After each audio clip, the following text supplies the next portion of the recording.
At the reading of the will, Grandpa's lawyer handed me a check for $38 million. My dad snatched it from my hands, struck a match, and burned it right before my eyes. I didn't argue. I just smiled. But what he had just destroyed was actually... Hey, read it. The will reading wasn't meant to be dramatic. It was supposed to be straightforward, just a few sentimental gifts, some land notes, and a few final words. But I should have known the calm before the storm always feels gentle. I arrived still in my uniform from duty, hair pulled tight, posture stiff from hours on a plane. Grandpa always enjoyed seeing me in uniform. He said it made me look like both a soldier and a lady. When the lawyer called us into the small library, I expected nothing more than a handshake and perhaps one keepsake from Grandpa. Not this. The lawyer began with the smaller items: watches, tools, a small parcel of land for the local club. Everyone nodded politely. Then the lawyer paused, reaching into a different envelope. He looked directly at me. "To Anna Hartman," he read. "My granddaughter. I leave her personal share." He slid a thick, sealed envelope across the table toward me. I opened it, my hand suddenly unsteady. Inside was a certified corporate check. The amount made the entire room freeze. $38 million. My mother gasped, my cousins whispered, and my father sat up straighter, his eyes widening as they always did when money was involved. The lawyer explained this was explicitly designated for Anna with instructions attached. But before I could process it or even take a breath, Dad lunged forward and grabbed the check from my hands. I shot to my feet. "Dad!" But instead of returning it, he reached into his coat, pulled out a box of matches, and struck one. I stared in disbelief as he brought the flame to the edge of the check. "No, Dad, stop!" But he didn't listen. The corner ignited instantly, the ink curling as flames spread in a bright orange bloom. He burned it right in front of me. Everyone gasped. Even the lawyer leaned forward, stammering. But Dad just watched the paper disintegrate between his fingers, his face blank, almost satisfied. When only blackened edges remained, he flicked the ashes into a decorative bowl on the table. My mom whispered, trembling, "Why would you do that?" Dad finally looked at me. "You aren't walking away with all of that." His voice was low and cold, as if my life had always been a competition. "You don't need that money. The family does. Your grandfather had no right to give everything to one child." I felt my throat tighten. "It was his decision," I said quietly. "His money. A soldier doesn't need millions," Dad scoffed. "You need discipline and loyalty, not greed." I clenched my jaw to keep from shaking. He had no clue how many nights I spent in freezing barracks eating ration bars, wondering if I would ever escape that. Grandpa understood. Dad didn't care. The lawyer cleared his throat nervously. "Mr. Hartman," he said, "a copy of the check exists. The one you burned was ceremonial. The actual disbursement is handled electronically." Dad's face twitched. The room descended into murmurs. My cousins exchanged wide-eyed looks and an uncle whispered, "You just burned paper for nothing." Under his breath, Dad ignored them. He stepped closer to me, lowering his voice so only I could hear. "You will not take this money and leave us behind." "I won't allow it." His tone wasn't paternal, it was territorial. From the corner of my eye, I could see Mom trembling. "Jim," she whispered, "stop. She's our daughter." Dad turned toward her, his face twisting. "And daughters listen." For the first time in my life, I saw fear in my mother's eyes. The lawyer, attempting to salvage the dignity of the moment, reached back into his briefcase. "There is another item," he said. "A sealed packet with specific conditions." He held up a second envelope, thick and marked private, with Grandpa's signature across the flap. Dad snorted. "No more surprises. We're done." But I stepped forward, my voice steady. "Read it." He hesitated, then nodded and opened the packet. Inside was a single typed page and a legal certificate. The lawyer scanned the top, then read aloud. "To my granddaughter Anna, whom I trust to build a future greater than I ever could, I leave the remainder of my estate in a legally protected trust." The murmurs stopped instantly. Dad stiffened. The lawyer continued, "No other family member may access, withdraw, transfer, or dissolve any part of this trust." Dad's face turned pale. The lawyer wasn't finished. "The trust is only for Anna." Silence. Deep, staggering silence. Dad stepped forward, his voice shaking with anger. That can't be right. That's not. He wouldn't do that. The lawyer lifted the page. It's written clearly. Signed, witnessed, legally enforced. Then he looked directly at me with an expression I couldn't read, half sympathy, half awe. It also states, he continued, that if any family member attempts to interfere with Anna's inheritance. He paused. The room leaned in. My heart pounded in my ears. The trust will automatically triple in size and lock permanently.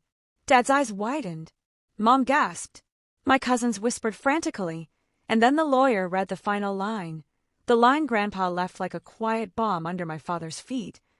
Consider this my last test of character. Anna knows why.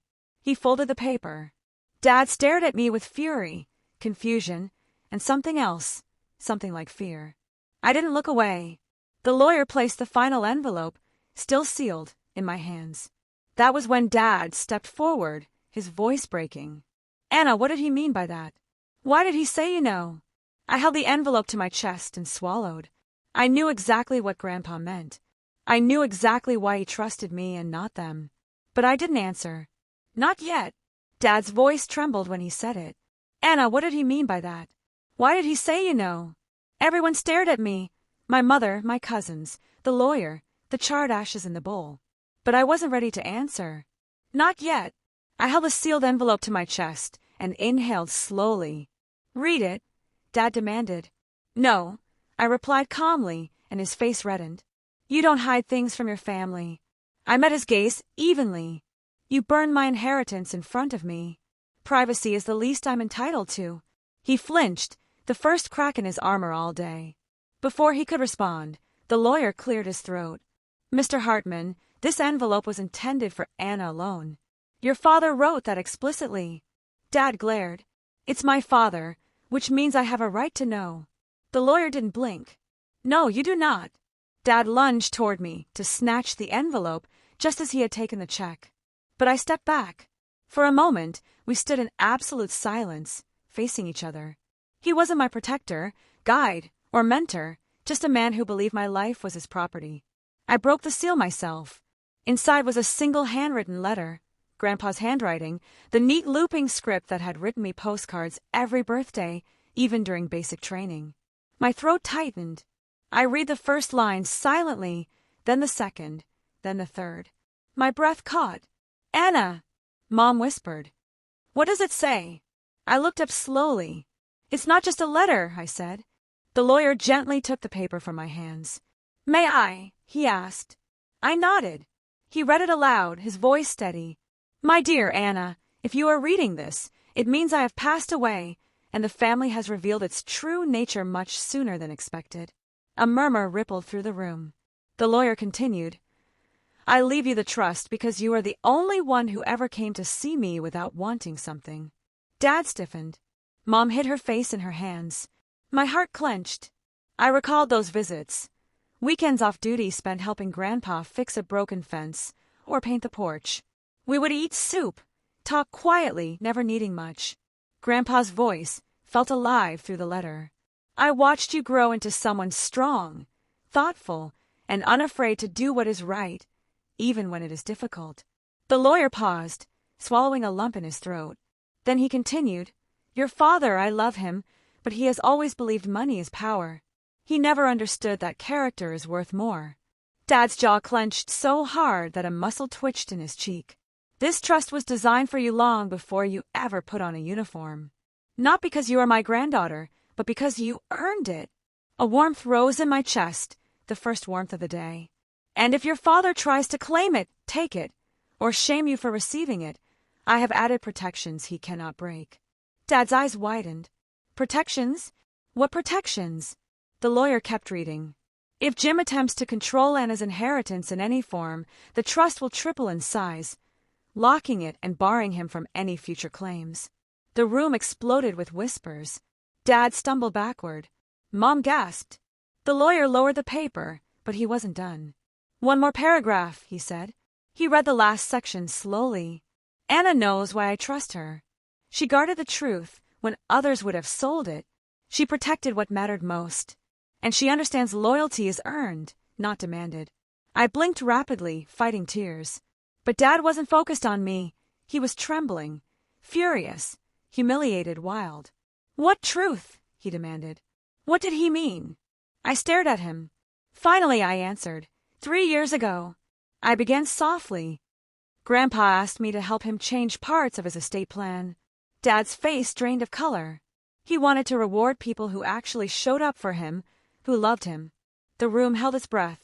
"And he asked me not to tell anyone," I continued. "He said he didn't trust that you'd respect his decisions, that you'd fight them." Dad stepped toward me, fists clenched. "You're lying," he said, but his voice shook. I reached into the envelope again. There was a second paper, smaller and folded. I unfolded it and held it up for everyone to see. It was a signed witness statement. My signature, Grandpa's signature, and the estate attorney's stamp, proof that I had helped him legally revise the trust exactly the way he wanted. Dad staggered backward as if struck. "You betrayed your own father," he whispered at me. I looked at him calmly. "No, I honor my grandfather." Dad's anger finally snapped. He grabbed a glass from the table and hurled it across the room. It shattered against the wall. Mom shrieked. "Enough!" She cried, grabbing his arm. "Stop! You're scaring everyone." Dad tore away, pointing at me. "This is your fault. You turned him against us." "No," I said quietly. "You did that yourself." He lunged forward, but my uncle grabbed him. The lawyer stepped aside, hand over his briefcase as if guarding Grandpa's documents from another act of destruction. Dad strained against my uncle's grip, panting. "She doesn't deserve it. She doesn't deserve anything."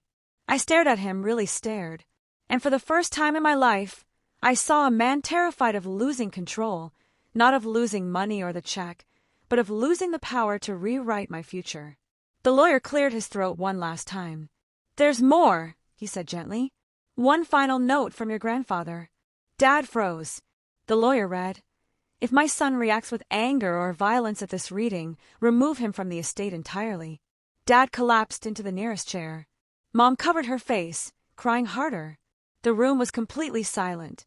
The lawyer gently folded the papers, passed the envelope back to me, and said quietly, "Your grandfather trusted you completely, and he prepared for today more carefully than any of us realized." I held the envelope with shaking hands, not out of fear, but out of awe, love, and the realization that Grandpa had seen everything. The truth about me, the truth about my father, the truth about loyalty and legacy.